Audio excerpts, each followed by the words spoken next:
Direct warping a rigid heddle loom is both similar and different from the process on a floor loom, like I did with my bath mat runner, which actually now is going to turn into something completely different. Direct warping is one of the coolest things ever because you do not have to wind warp chains and bring them to the loom. Instead, you set up something called a warping peg and you clamp it to a surface. So in my case, I clamped it to a countertop. You clamp it to a surface and then you set the loom as far away from the warping peg as you want the warp to be. And in this case, since this warp is 154 inches long, that's 4 yards and 1 foot. So I did not want to demonstrate that process because I would have been running back and forth and I barely had enough room to move in my small space as it was. So you can find lots and lots of videos of people direct warping rigid heddle looms. In fact, Shaq's YouTube channel has several. So when you direct warp, you're running 2 strands of yarn through each slot in the rigid heddle reed. And now I'm at the point where I need to move one thread out of each of these slots into its corresponding hole. And whoops, that was not supposed to happen.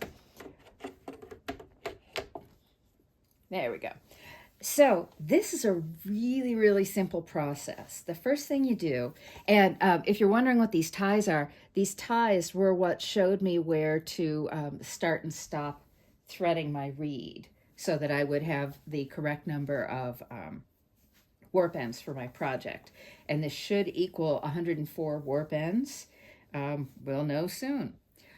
Okay, so I warped the loom part way, and now I'm just going to take these ends and gulp, cut them right off because I can't move the threads over while I've got loops in the end.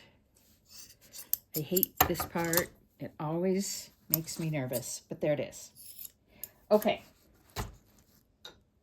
So now, to finish warping this loom, all I have to do is pull one of these ends out of the slot, grab my handy dandy heddle hook, run it through the hole. Come on, yarn, run it through the hole. And I just go across the whole width of the warp like this. So I can do this so quickly, it's kind of astonishing. As long as I can see what I'm doing. It's a little awkward right now because the light is behind me. So I'm casting shadows wherever I go. Direct warping is this amazing invention that speeds things up. And it means that it took, I'm going to say, 1.5 hours at most to get the loom to this point.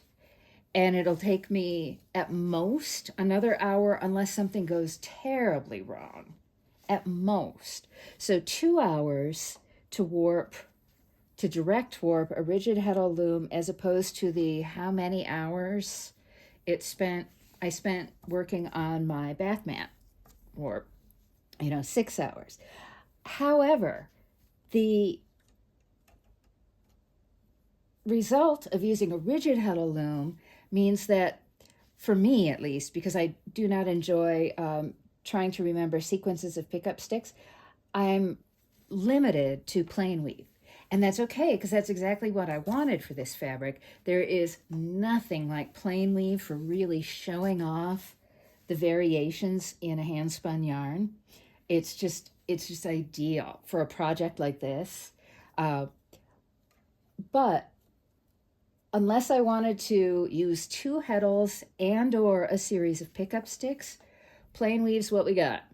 And and that's one of the things I take into consideration when I'm trying to decide which of my many looms I'm going to use. So to recap, how many looms does Deb have? I have got a 36-inch standard floor loom. I have got a little tiny sampling loom. I have got a Zoom loom, which is, there could not be a better little way to sample for color and yarn texture. It doesn't help me measure check on set, but it does everything else. And a Zoom loom requires 8 yards per 4-inch square. 8 yards. That's a minimal investment in yarn to get a sense of whether the colors you're planning are going to work out. And I've got an Inco loom, and I think that's all my looms.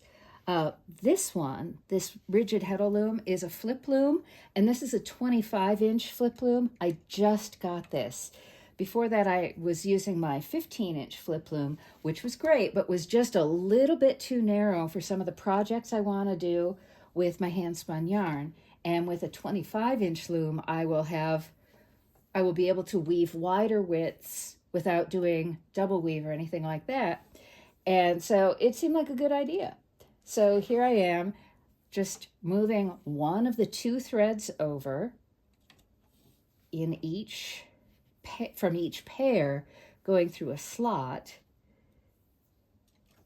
And I'm almost at the halfway point already.